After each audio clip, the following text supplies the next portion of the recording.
اعوذ باللہ من الشیطان الرجیم بسم اللہ الرحمن الرحیم سورۃ القمر بسم اللہ الرحمن الرحیم اقتربت الساعۃ وانشق القمر۔ قیامت قریب آ چکی ہے، اور جیسا کہ میں عرض کر چکا ہوں کہ قیامت کی نشانیوں میں سے سب سے قطعی اور یقینی نشانی حضور کی بعثت ہے۔ انما بعثت انا والساعۃ کہاتین، میں اور قیامت ایسے ہیں، میرے ساتھ جڑی ہوئی قیامت آ رہی ہے، اب کوئی فصل نہیں ہے زیادہ۔ اور آپ کو معلوم ہے اللہ کا ایک دن 1000 برس کا ہے، تو ابھی تو 1.5 دن بھی نہیں ہوا نبی اکرم صلی اللہ علیہ وسلم کے انتقال کو، اللہ کے حساب سے 1.5 دن نہیں ہوا۔ بہرحال قیامت قریب آ چکی ہے۔ اس سے آگے چل کر ہم دیکھیں گے ایک صورت میں یہ آیت بھی آئی ہے، انہم یرونہ بعیدا ونراہ قریبا، یہ اسے دیکھ رہے ہیں بہت دور اور ہمیں وہ سامنے نظر آ رہی ہے۔ ہمارے علم میں ہے کہ وہ تو قیامت جو ہے وہ کھڑے ہوئے اسرافیل اور سور کو منہ پہ لگا رکھا ہے، بس ذرا سا اشارہ ہمارا ہے کہ اس کے بعد وہ سور میں پھونک مار دیں گے۔ اقتربت الساعۃ وانشق القمر، اور ہو گیا، 2 ٹکڑوں میں منقسم ہو گیا۔ یہ ایک خرق عادت بات، میں اسے معجزہ نہیں کہہ رہا، اس لیے کہ میں نے معجزے کی جو بات ہے وہ پہلے بیان کی ہے۔ ہر رسول کا معجزہ وہ ہوتا ہے کہ جو دعوے کے ساتھ پیش کیا جائے، اور پھر خاص طور پر جبکہ مطالبہ کیا جا رہا ہو۔ اس قسم کا کوئی معجزہ محمد الرسول اللہ صلی اللہ علیہ وسلم کا سوائے قرآن کے نہیں ہے۔ خرق عادت بے شمار ہے، اور یہ اللہ کی کرامات ہوتی ہیں تو محمد الرسول اللہ صلی اللہ علیہ وسلم کی کرامات جو ہیں وہ تو 1000 گنا ہوں گی۔ اسی قسم کا ایک واقعہ یہ ہے کہ آپ مینا میں تشریف فرما تھے، اور بھی لوگ تھے، ان میں سے کسی نے کہا کہ کوئی نشانی ہو، آپ نے کہا آسمان کی طرف دیکھو، انگلی کی اور وہ چاند سب نے دیکھا کہ 2 ٹکڑے ہو کر ذرا سا ہٹ کر ایک دوسرے سے دور ہو کر پھر آ کر جڑ گئے۔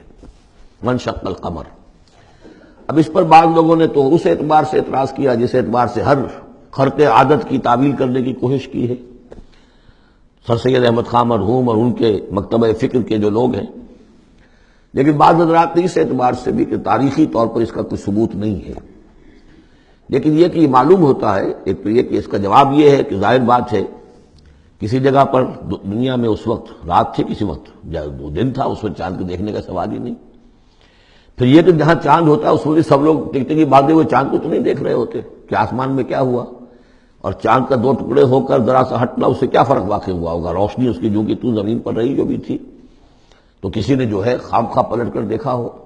لیکن یہ کہ مالابار کے ساحل پر کوئی راجا تھا ہندو، اس نے یہ دیکھا تھا، اتفاق کی بات ہے کہ وہ اس وقت دیکھ رہا تھا آسمان کی طرف، اور وہ حیران ہوا، اس نے دیکھا کہ چاند پھٹا، 2 ٹکڑے ہوئے، اور وہ ذرا فاصلے پر گئے، پھر جڑ گیا۔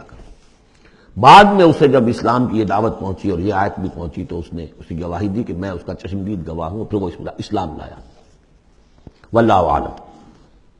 اقتربت الساعۃ وانشق القمر وان یروا آیۃ یعرضوا ویقولوا سحر مستمر، اور اگر وہ دیکھیں کوئی آیت، کوئی نشانی، تب بھی اعراض کریں گے اور کہیں گے کہ یہ تو جادو ہے جو چلا آ رہا ہے پہلے سے۔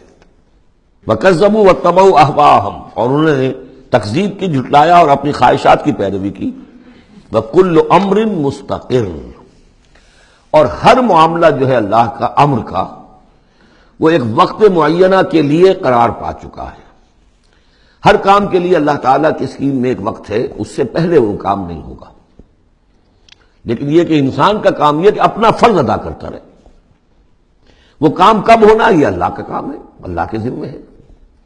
ہمیں اقامت دین کی جد و جہد کرنی ہے، اس لیے کہ ہمارا وہ فرض عین ہے، ہمیں تو وہ جد و جہد کرنی ہے، ہماری نجات کا دار و مدار اس پر ہے۔ ہمارا کام یہ کہ سمجھیں اس جد و جہد کے لیے طریقہ کار کیا ہے، سیرت النبی سے اس کے لیے اخذ کریں، پھر یہ کہ اس کے کیا آداب ہیں، کیا شرائط ہیں، اور اس کے لیے جو ہے پوری طرح غور و فکر کریں، یہ بات دوسری ہے۔ پھر نظر ثانی بھی کرتے رہے، کیونکہ اب کوئی معصوم تو ہے نہیں کہ جس کے پاس وقتاً فوقتاً جو ہے وہی آ رہی ہو اور ہدایت مل رہی ہو۔ اجتہاد ہی ہے، اجتہاد میں خطا بھی ہو جاتی ہے، بڑے سے بڑے آدمی سے ہو سکتی ہے، لیکن یہ سب کچھ اپنی جگہ پر، فرض اپنی جگہ ہے، جد و جہد کرو۔ باقی ہو سکتا ہے تمہاری زندگی میں نہ آئے، کوئی پرواہ نہیں، تمہیں اپنا فرض ادا کرنا ہے، تم سرخرو ہو جاؤ اللہ کے ہاں کہ اللہ میں نے زندگی اسی کام میں لگا دی، بس تم کامیاب ہو جاؤ۔ باقی کب اللہ کو یہ کرنا یہ اللہ جانتا ہے۔ اس حوالے سے اصل میں جو لوگ ذرا ان چیزوں میں عجلت کے شکار ہو جاتے ہیں، پھر وہ یہ ہے کہ اگر دیکھتے ہیں کہ یہ تو کام نہیں ہو رہا، سیدھے طریقے سے نہیں ہو رہا، تو الٹے سیدھے طریقے، ٹیڑھی انگلیوں سے گھی نکالو اگر سیدھے سے نہیں نکل رہا، بائی ہک اور بائی کروک، دائیں بائیں سے کسی طریقے سے، پھر وہ غلطیاں ہوتی ہیں، پھر وہ تحریکیں جو ہیں غلط راستوں پہ پڑ جاتی ہیں۔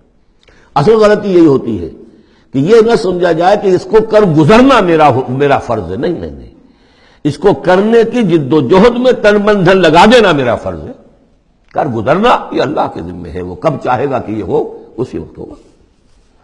وَلَقَدْ جَاءَهُم مِّنَ الْأَنبَاءِ مَا فِيهِ مُزْدَجَرٌ، ان کے پاس وہ خبریں آ چکی ہیں، انباء الرسل، جس میں ڈانٹ ہے، ان کے لیے تہدید ہے، اگر ان خبروں کو وہ سنیں اور سمجھیں تو ان کے لیے بھی اس میں سبق ہے۔